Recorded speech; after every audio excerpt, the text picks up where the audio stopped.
Hey everyone, so the other day the developers hosted an AMA on Reddit regarding Conan Exiles where they answered questions fans had about the game as well as provided some extra details about what would be in the game come early access.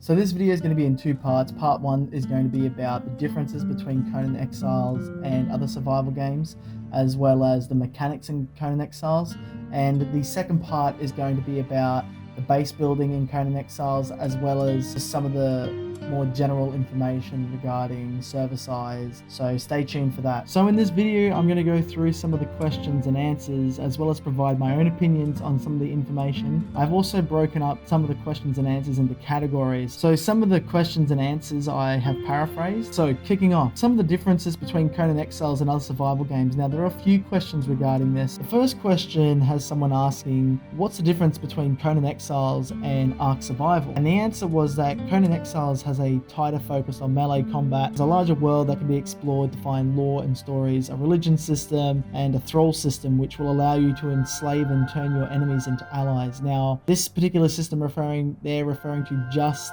NPC enemies, not necessarily players. And they've also mentioned there's going to be no flying mount. The next question was, how are you going to cater to players who play semi-regularly as opposed to players that play a lot more often? And their answer was that you'll have different server options to avoid this, so it's very much similar to 7 Days to Die. But they also mentioned that the thrall system will allow you to train a small army of NPCs to defend your base while you're offline. What they mean by this is that you can raid the NPC villages throughout the game and actually take these NPCs as slaves and then train them to defend your base while you're offline. So this is the whole system that I was referring to in my first video regarding Conan Exiles about how you can have NPCs to protect your base. Another question regarding the differences between Conan Exiles and other survival games is around the leveling. So the question is, what type of level system will Conan Exiles be based on, and will it be grindy like Ark Survival, for example? They mention that you can set the leveling speed in the server options if you want, and you can also control the challenge. So very much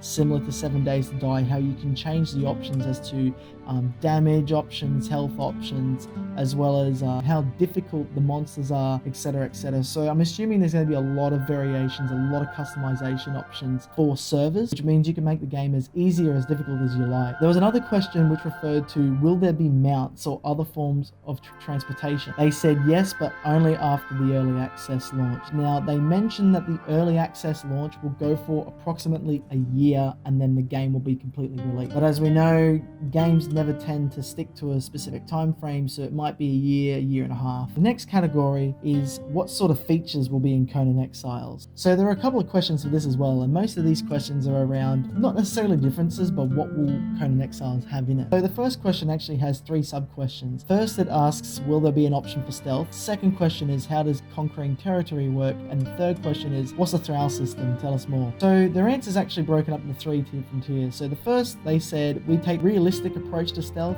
so don't be seen by your enemies. Now the stealth question is in relation to Age of Conan, where every character that you made, or every class I should say, would have the ability to go stealth, and this doesn't seem to be making a reappearance here. It seems like they are going very much for a realistic approach, which is there is going to be no mechanic which makes you invisible, so you just have to hide in the trees or the bushes or whatever. They also the second response was, when you build foundations you claim an area, and until your foundation is destroyed no one can build within a radius of that area. So unlike Rust, for example, where you have to build a specific item, which means that players can't build around you, in Conan Exiles, anytime you build a foundation, enemies cannot build directly next to you, so you can't have players just build structures really high and then jump on top of your base. They're actually wanting people to make explosives and actually break their way into people's bases. They haven't mentioned whether or not you can use ladders to get into people's bases. I'm assuming that's going to make an option for people that don't have the resources, and they didn't really provide any other information about the thrall system. They just said stay tuned for more.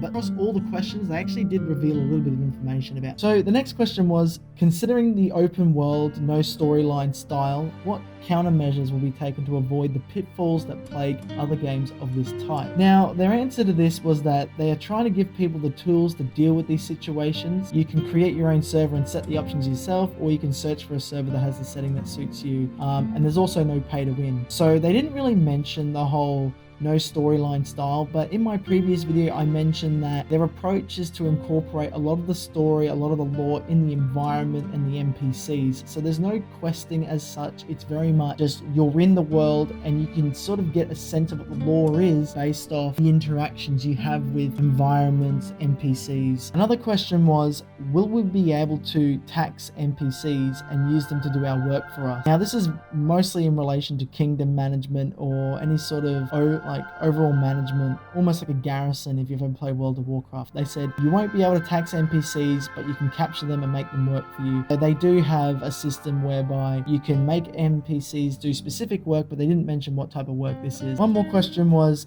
can you tell us anything about the social functionality and features in the game? They mentioned that players can form clans with social structures and permissions. There's also a chat and emote system too, so it's very basic. But the fact you can actually create clans within the game itself is pretty cool, but this might be their answer to just adding like a clan tag in your name. Question was, do strippers/dancers come in different tiers and different skills based on their culture? They mentioned that the different dancers will have different buffs, but not necessarily different dance animations. NPCs that you do capture do have some sort of skill/benefit that they do provide to the player. So by saying that dancers will have different buffs, they haven't mentioned what sort of buffs these are, but we can assume that they're actually going to benefit the player in one way or another. There was one question which asks, is there a difference between night and day? And they stated that darkness can be a significant challenge when night falls, and yes, different creatures will spawn. So this is going to be very similar to 7 Days to Die, whereby at night the monsters will actually get more difficult and probably a lot more aggressive, which I think is going to be really cool. From the previous gameplay trailer, we saw what night looked like in just a small snippet. So it's actually going to be really, really dark. And to hear that different creatures will spawn, that's going to make it a lot more exciting. They haven't mentioned whether or not the different creatures that spawn will drop different types of loot, but I'm assuming they're probably putting something like that on the table. Thanks for watching the first part, guys. Hope you enjoyed it. Let me know your thoughts below. What do you think about Conan Exiles after hearing just this first segment of the AMA? Until next time, thanks for watching.